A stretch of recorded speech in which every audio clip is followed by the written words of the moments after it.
Welcome to this week's edition of Freedom and Prosperity Radio, the weekly radio news magazine that we do here at the Virginia Institute for Public Policy every week so that you have information that your neighbors don't have if they're just watching the drive-by media and getting a little pablum thrown at them and saying, don't you feel bad? Of course there are things to feel bad about in the world. We just try to make sure that you know what the right ones are. Cue the president from the Rose Garden as we begin our first segment.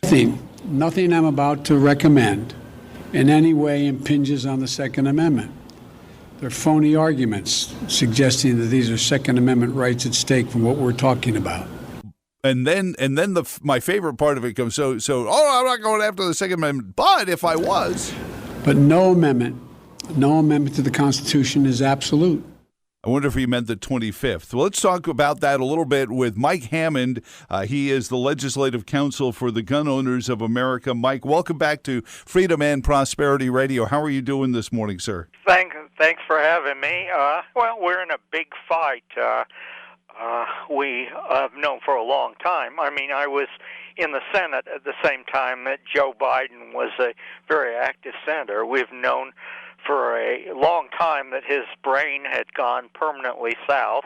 It wouldn't be unusual, even for someone who were sentient, to try to completely annihilate any logic or reason that his opposition might hold. So the fact that he's attacking us and saying there's no grounds for our position doesn't surprise me. It's pretty much vintage Biden.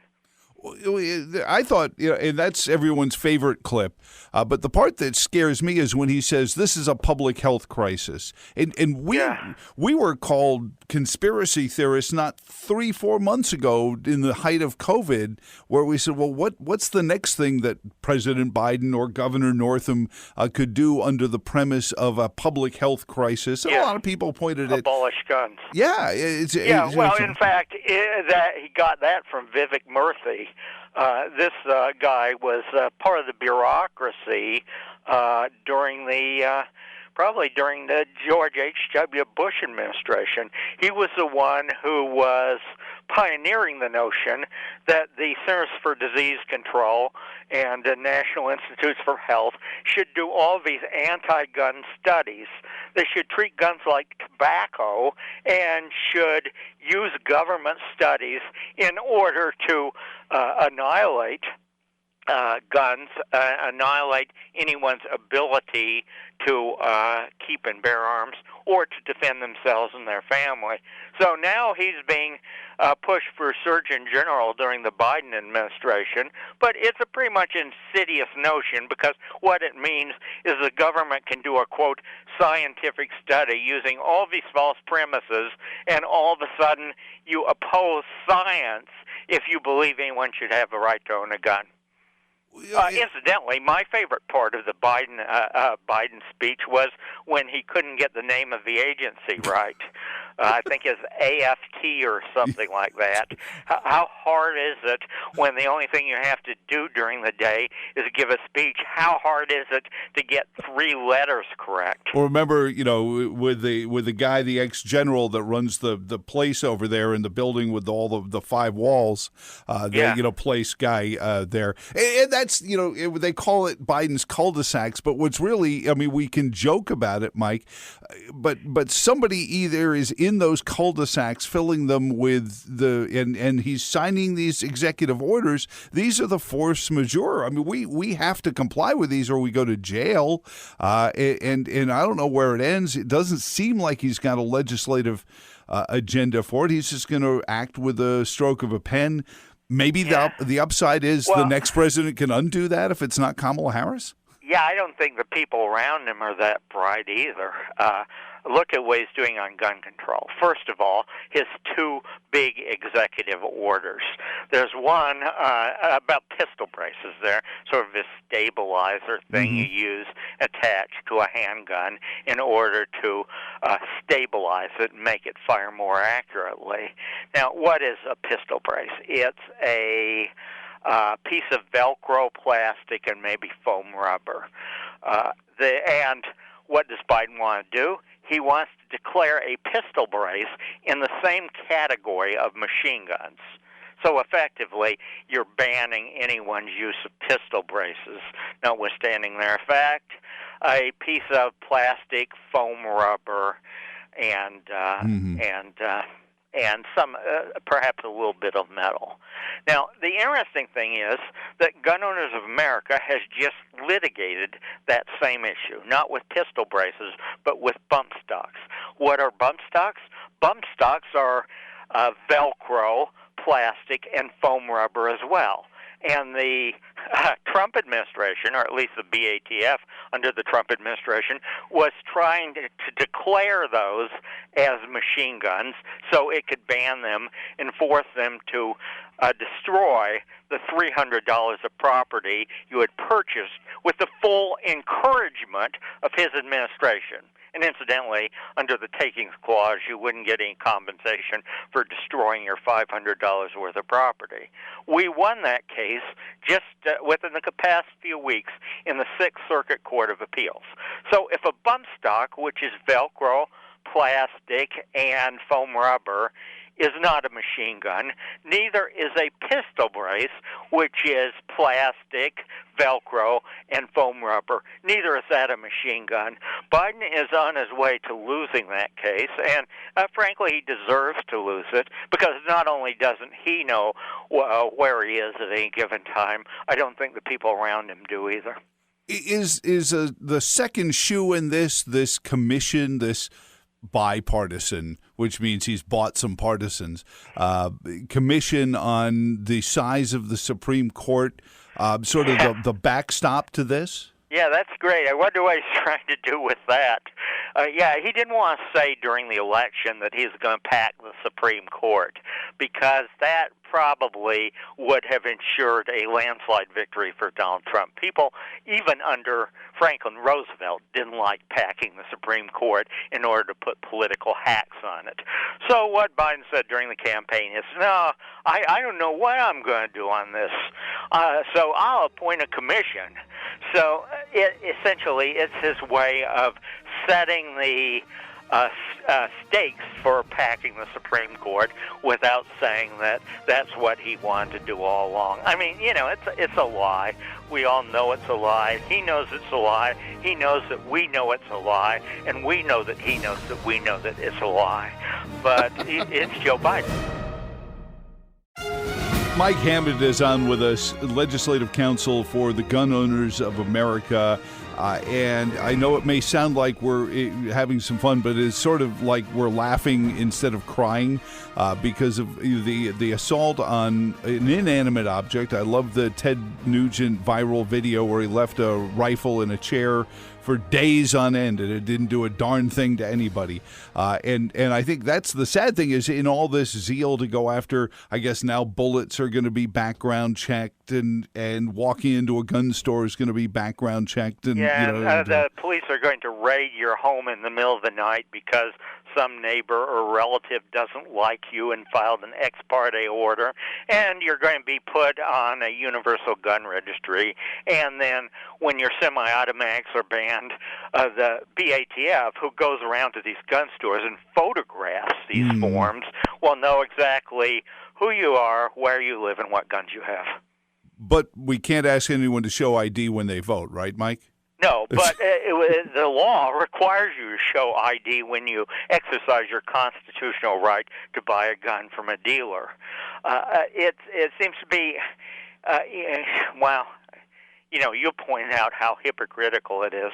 IDs are okay when it serves liberal purposes and not okay when it doesn't serve liberal purposes. So, they're liars and hypocrites, but what else is new? Is this not a case where they may have circled all the way back around and we could make a reasonable case to, for example, in Michigan and Pennsylvania and Ohio in 2016, we've chronicled the 20-odd% of people who had voted for Barack Obama in 2012 that voted for Donald Trump.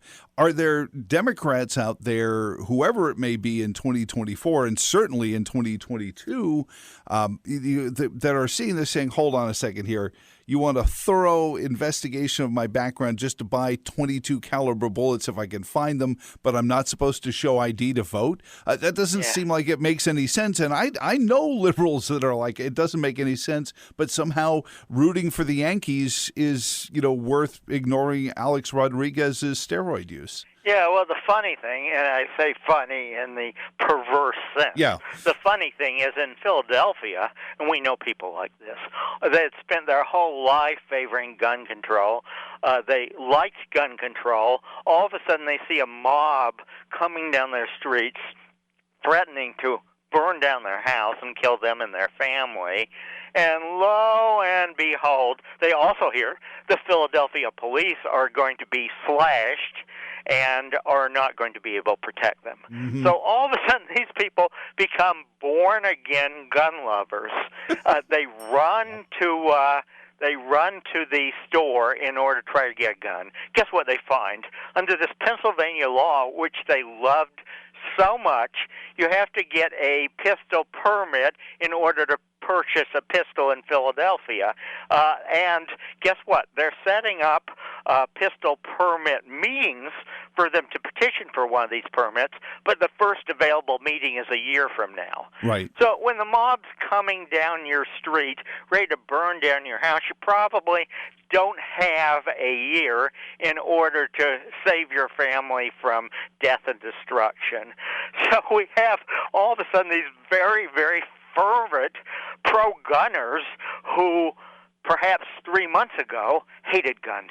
Yeah, well, and I've talked to gun store owners who have told me they can usually identify them by their reaction to the background check questionnaire because these, nouveau Second Amendment believers are stunned by how much information they have to give on the background check form, and they're like, I didn't know you had to go through all this. While we're on the subject of background check, guess who filled in one of those forms, and notwithstanding the fact that he was shoveling crack, cocaine, and marijuana into his body as though they were going out of style, said that he was not, quote, an unlawful user of or addicted to any controlled substance, which would make him a felon under 18 U.S.C. 924A2, which would subject him to 10 years in prison.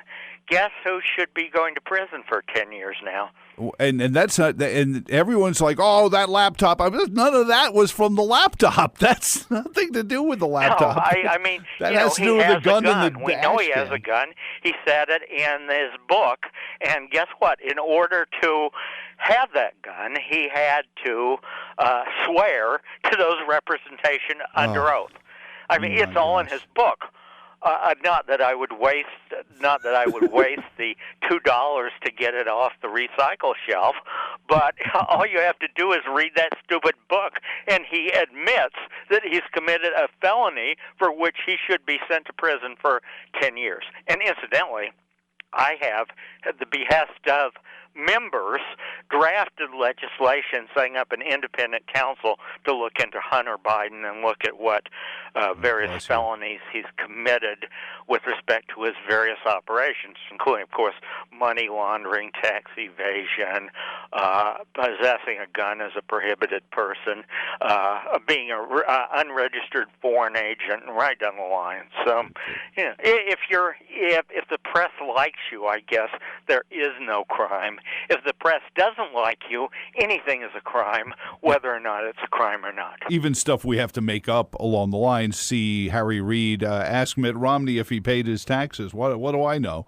And when he has asked again, well, didn't you lie about that? What evidence did you have? He said, well, it worked, didn't it? That's the hubris of this. The glorious. It doesn't bother him to say that he deliberately lied. It maybe affected an election, and it's okay because it worked. Mike Hammond is the legislative counsel for the Gun Owners of America. He's been a Senate staffer. He's seen the sausage machine, and I want to circle back to. Sausage would be a very pleasant description of it. No, that's offensive to sausage to say that the way they make legislation is anywhere comparable to that. All right. The lower end of the human digestive system. Yeah, that's basically it. Yeah. You mentioned Harry Reid. We were talking about him a little bit at the end. The parliamentarian for the U.S. Senate, who he appointed, has just said, you know what? Anything you want to do can be done through reconciliation. I don't know if that's more bothersome. I mean, a lot of people are like, what's that all about? But so now, without even changing the law, and this is the part that really fascinates me, is they've managed to come up with ways to change the laws without changing the laws. We're not enforcing drug laws that we won't take off the book. We won't follow procedures that we did put on the book. I mean, I'm having a tough time keeping up with it all, Mike. Well, it's Elizabeth McDonough. I think I knew her when she first came to the Senate and was just getting her feet wet and didn't know any of the rules. She's done one good thing and one bad thing. The bad thing she's done is said you can have a whole bunch of reconciliation bills each year. You can have one to modify the previous reconciliation. So that's the bad thing she's done. The good thing she's done is she has enforced the Byrd rule. So they were not able to stick minimum wage on the $1.9 trillion COVID bill. Yeah. Presumably they'll have a difficult time sticking gun control, or at least gun bans, onto the same sort of bill. But they will have no problem shoveling out enormous amounts of money and imposing huge numbers of taxes. So she's done some good stuff, some bad stuff. I was surprised that she did any good stuff, given the pressure I'm sure that Chuck Schumer is placing on her. We're talking about all these gun, proposals, background checks for munitions, and part of me is a little surprised, given the fact that conservatives, for whatever reason, had conceded to the idea of background checks for a firearm anyway. Because how's that working for you so far? Could have predicted it. But, that we haven't had background checks for religious purposes, religious gatherings. And I bet you could have found some neocons that would have said, well, those mosques are, maybe we should have background checks before you join a church. So on and so forth down the line. First Amendment rights, Third Amendment rights we sign away when we click I accept on the use of a smartphone app.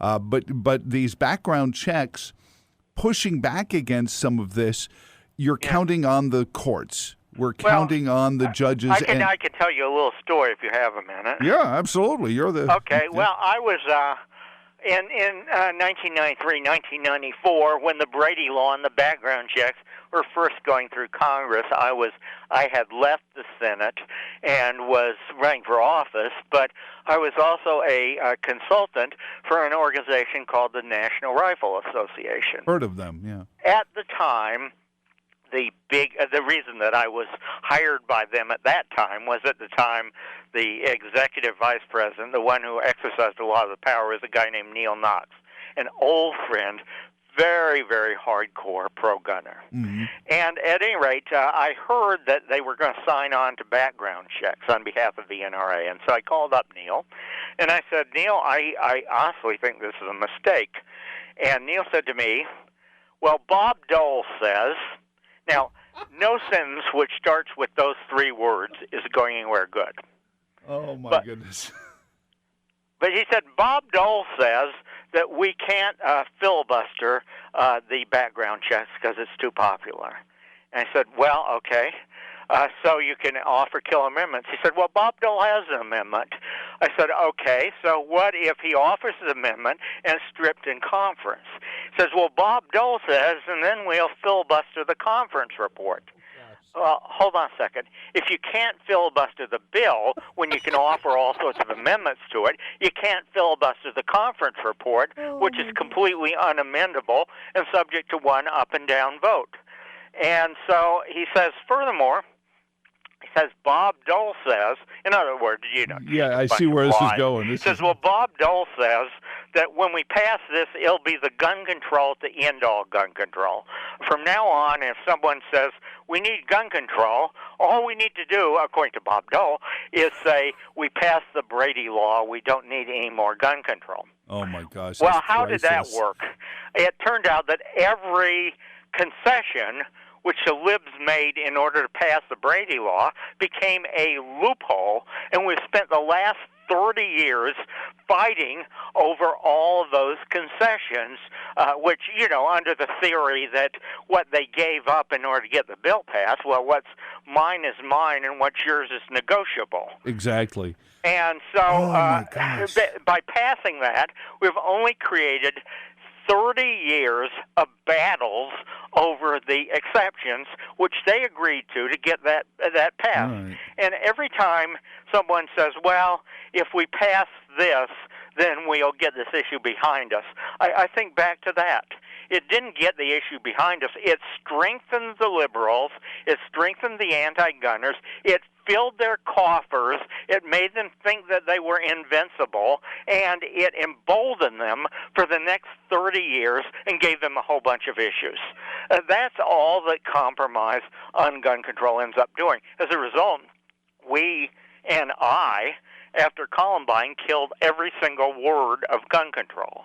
Mm-hmm. We and the NRA joined with us on this after Newtown killed every single word of gun control. Since then, it's been almost impossible to pass significant gun control because I think the NRA has sort of been doing the right thing for the last 5 or 10 years. And so that's our position. No compromise. Compromise is just to open the door to what the ultimate objective is. Places like New York, where Dems can do anything that they want, basically civilian ownership of guns is illegal. Mm-hmm. That's their ultimate objective. Everything else is just a way station to that goal. Well, in meantime, we are having shooting deaths in Chicago. After the shootings in Denver, I brought up the fact that there were 3 times as many people shot in Chicago over the same weekend, and not a peep from anybody because it was not perhaps as ethnically as concerning a story. It's not useful to them. They can use the shooting in Denver or in Boulder to try to get gun control. In Chicago and Baltimore and New York and places like that, they have every type of gun control imaginable, and it doesn't do any good. I mean, even stupid people can figure out, we tried that in Chicago. Chicago's nothing but an open shooting gallery. We tried that in Maryland. Baltimore is nothing but a cesspool of crime and blood. But then you hear them say things like, well, red flag laws. And I ask, my question is always, where is your not right of abuse? Well, where did you leave your Constitution when you decided that you were going to shuck due process? Due process, but that's the point is you don't have but it's an emergency, so now we've got a health crisis wrapped in an emergency, so it becomes this case where and people who really could benefit from talking to a mental health professional don't because they're afraid they'll get their guns taken away. Right? Yeah, absolutely. Now I've been the chief opponent of red flags. Initially, all sorts of people, I think the NRA, Trump, National Review, people like that said, well, we think this is gun control, which we can finally support. But, red flags are a single guy who doesn't like you files an affidavit. The next thing that happens is the police show up at your house in the middle of the night, and it's always in the middle of the night, to ransack your house, confiscate your guns, and if they don't like you, shoot you. And if, as I've said probably on this program, Gary Willis, a black man, 62 years old, of Maryland, walked down to his door at 5:17 in the morning when he heard a knock on the door. He ended up dead. Nicest guy anyone could imagine. It turned out that his aunt and uncle didn't like his politics. So when you abolish due process whatsoever, you say that police can ransack your house and seize your guns without any hearing in which you have a right to be a part of. You're saying that the Constitution doesn't matter anymore. Let me ask you last one for you, Mike, and I really do desperately appreciate your time. Gun Owners of America, please join them, gunowners.org. But I got to ask you about the judicial system, because we used to say, all right, listen, if you wind up being this guy, we'll get lawyers, go in front of a judge, make the case, and maybe that will undo it for the good. But now I listen to these judges make these convoluted rulings based on, and every time I listen to another one, I'm hearing, I don't want to get yelled at when I get home for not ruling the right way, or I don't want my family doxxed on social media for this. We don't have an independent judiciary anymore. They're more populist in some cases than the senators and congressmen. Yeah, there's a couple problems. First of all, a lot of the judges are crazy and politically correct. They will vote the way that the party that nominated them tells them to, and people are not immune to pressure from the press just because they were appointed by Donald Trump. We've seen that with the Supreme Court. We've seen some very politicized rulings with respect to the election as a result of this huge amount of pressure being placed from every major institution in America on them. So first of all, the judges are not always impartial or unbiased. As a matter of fact, they frequently aren't. And the second thing is that, it's if you want to appeal a red flag order because your guns were seized in the middle of the night, the first thing you have to do is hire a lawyer. Legal services isn't going to represent you. Legal aid isn't going to represent you. You're going to have to pay for your own lawyer. You'll be lucky if you can get that lawyer for a $10,000 retainer. Most people who have their guns seized in the middle of the night don't have $10,000 to throw around in order to get their constitutional rights back. So the notion that you have due process after your guns and your constitutional rights have been seized is just ridiculous. And then if you do manage to do all that, you wind up in front of a judge who's just like, I'm sorry, I can't get yelled at. I can't see this in the paper. And you're watching the press all gather outside the courtroom anyway to say, Judge Thomas ruled in favor of killing small children. Yeah, ruled against the battered woman and ruled in favor of the hideous armed killer. Right, exactly. It's the narrative. I know that Mark Levin has called us a post-constitutional society. I'd like to not think that way. Maybe we're just the next footnote in a series that goes back through Rome and all the way to Greece, where we've made the most durable attempt at freedom. Is there a real case that people, as a rule, just don't want to be free? Well, I think you have to fight to keep the Constitution. I think for anything good, you have to fight. Amen. I would hope that appeals to the Constitution still have some salience. I would hope that they're not irrelevant. I would hope that we're not totally post-constitutional. But we will have to fight, including liberal biased members of the judiciary, in order to keep our rights and keep our republic. Yeah, perhaps the darkest magic they've performed is by casting all the framers of the Constitution as racist. Then, if you and I defend it, then ipso facto we are racist then as well. It's a scary world, Mike, but God bless you and everyone at Gun Owners of America. Please join in with them there, gunowners.org, and be part of fighting for this. And there's a lot of folks, like you said, these nouveau gun owners who are like, defund the what with the who? I better go arm just like the couple in St. Louis. We have 2 million members now, a record. That doesn't surprise me. I was going to kind of ask how the membership has been going, and it's got to be booming these days. But that's that is it. It's like the couple in St. Louis that were Obama donors that became the look at these horrible people. They got guns out in front of their house. These were Democratic contributors in St. Louis, for heaven's sake. They were in a private cul-de-sac where people presumably wouldn't see the guns if they were acting legally. Yeah, exactly. Well, God bless you for everything you do. Keep doing it. We have your back here on Freedom and Prosperity Radio, and we appreciate everything you do, Mike. Thank you so much. Coming up next, we're going to visit with Patrick Toohey, the co-founder and policy director of the Better Cities Project, the gig economy, what's going on, what they're doing against it, and how we can get it working right for Virginians next on Freedom and Prosperity Radio.